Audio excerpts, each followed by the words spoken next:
The ongoing conflict between Israel, Hamas, Hezbollah, and Iran does not appear to be ending anytime soon. The likelihood of the conflict escalating is greater than the prospect of it concluding soon, as seen from the current situation.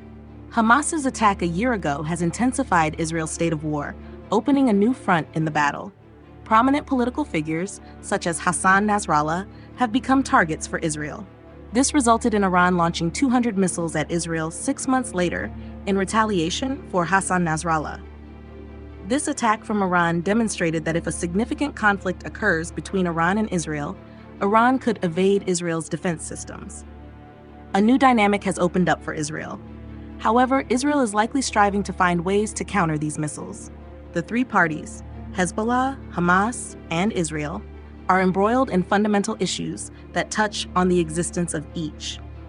It is impossible for them to compromise. This is what makes the war perpetual.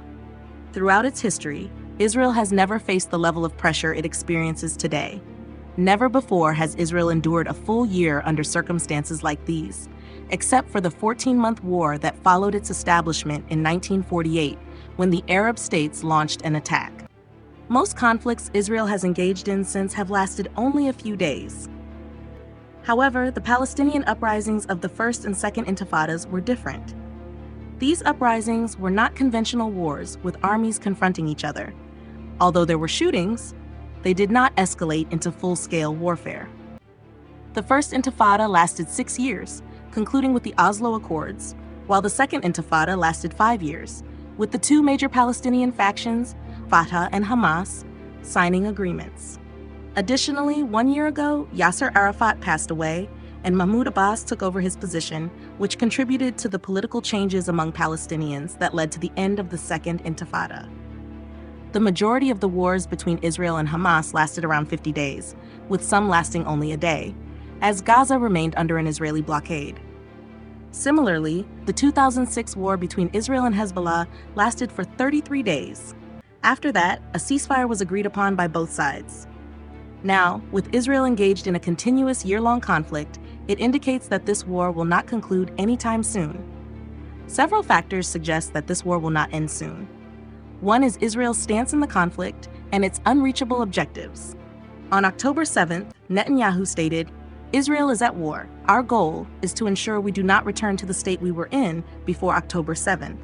We must eliminate Hamas. They will not govern Gaza again."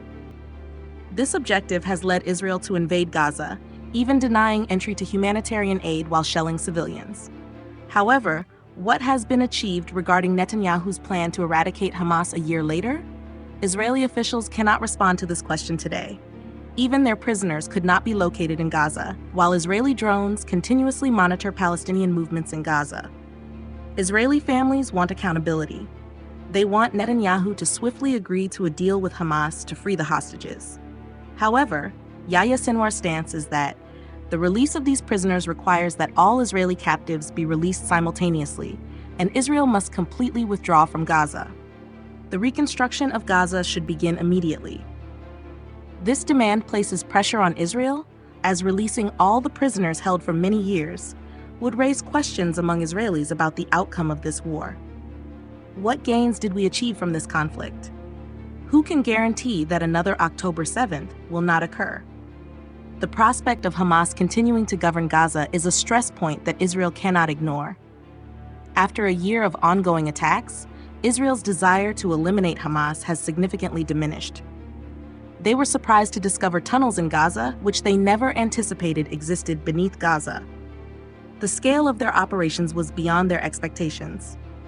Israel's determination to achieve its objectives was predicated on the belief that the tunnels were interconnected.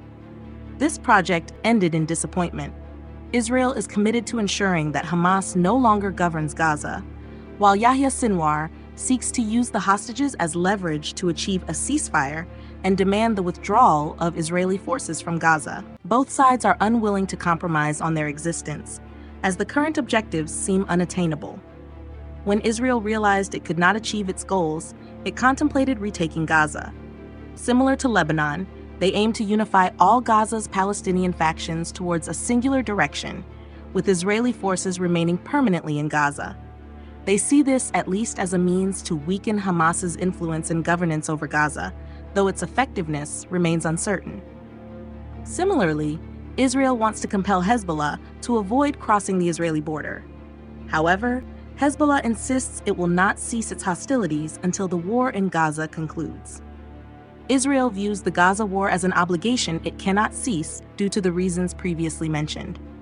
Israel attempted to employ diplomatic means to persuade Hezbollah to engage, but this has not succeeded. Israel seeks to dismantle the collaboration between Hezbollah and Hamas. Given their inability to succeed, Israel finds itself in a tight corner it cannot escape. Furthermore, within Israel, the conflict's initiation has not sparked a self-examination. Israel faces three major pressures and ongoing wars that continuously undermine both the American and Israeli economies. Each day, countries around the world gradually distance themselves from Israel. Thus, the question is, how can Israel accept agreements with Hamas to end the conflict? Two main possibilities exist. The war could continue for another 5 years, or Israel might hold elections to appoint a new prime minister who would significantly alter the war policy and engage Hamas at the negotiation table. This possibility seems more hopeful for ending the war, but Israelis might find it challenging to accept. If the first scenario becomes reality, Israel could fall into one of the traps laid by countries possessing military and economic power, a war in which they would never achieve victory.